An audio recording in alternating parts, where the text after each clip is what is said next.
This week we'll be making a white lily card against an ombre sunset colored background. What you'll need for this project is the Picket Studios Lily Coloring Class stamp set, or you could just use any flower or succulent stamps that you already have. I'll also be using sticker paper as well as Pix Scan and Distress ink. For more details on what I'm using, check out the description below. The first thing that I'm going to do is I'm going to stamp my lilies onto a scrap of my sticker paper. Then I'm going to upload my photo into Pix Scan and get it ready to be cut. To learn how to use Pix Scan, check out the description below. I'll have a link to one of my earlier videos. The only difference here is that instead of cover stock, I'm going to have my material be the sticker paper. It says here that the depth needs to be 2, so I'm going to show you how to change it. Just pull out the little tab and remove the insert. Then you can twist it around until it's at the number that you want, but for right now, we want it to be on 2. Then I'm going to take it and put it back in so that the red insert matches with the little notch. When you push the tab back in, make sure there's no gaps. So we've got our sticker ready, but we're not going to peel it off yet. Instead, just set it to the side and we'll get back to it later. Right now I've got a scrap of Bristol Smooth that I've cut to be 5 1/4 by 4, and now I'm going to stamp my lilies onto my paper. So I'm going to position it, and this stamp is bigger than my sheet, but I still want to layer it, so it's okay if it goes off of the edges. It'll still look just fine when we're finished.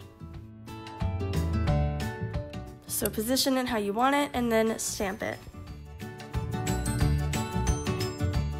Now I've got my 2 identical pieces, one stamped, one a sticker, and I'm going to get ready to position it. So I'm going to just take the sticker off and I'm going to position it on top of my stamped one.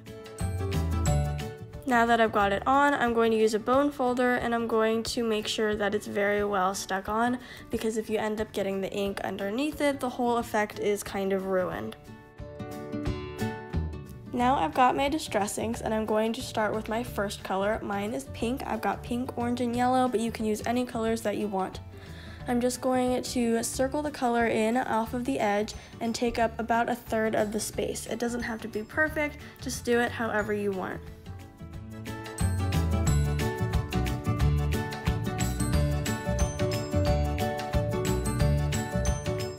Then I'm going to fill in and blend the rest of my color, making sure to go over the sticker.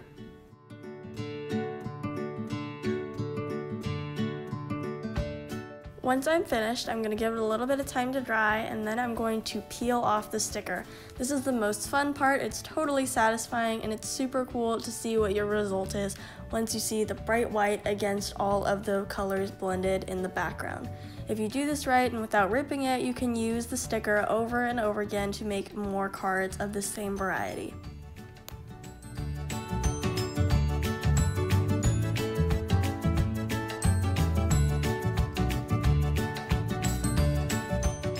To me, this is definitely my favorite part of the whole card. To begin assembly, I have a sheet of pink paper that I've cut to be 5 3/8 by 4 1/8, and I'm going to just use my tape runner and I'm going to tape my flower part to the pink background. I wanted this card to show off the flowers, so I didn't really want them to be cut off that much, so the margins are really small, but if you don't mind that, you can make the margins a bit bigger and the flowers will be cut off a bit more. By the way, when you're taping this on, this card is going to be horizontally oriented if you didn't pick up on that earlier.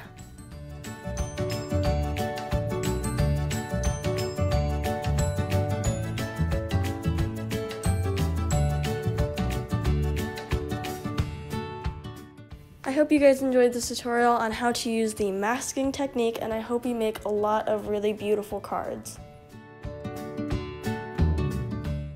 So this week, I have an announcement to make. What with school starting and summer ending, I'm definitely not going to have as much time anymore to make videos. So as of right now, I'm going to be taking a break from making these videos, and then when I come back, the posts are going to be less consistent. Now that school's starting, I'm gonna have a lot more homework, I'm gonna have things to do outside of school, and so it'll be more about when I have the time to make these videos rather than a set date every week, every 2 weeks, every 3 weeks. It'll be a bit more free and loose, which will be a lot easier for me. I absolutely love making cards, and these tutorials have made such a great experience for me, but it's time for me to catch my breath before I hit the ground running again. You guys are great, and I wish you an amazing end of summer. Don't forget to leave a like down below and subscribe for more tutorials in the future. Stay crafty till next time!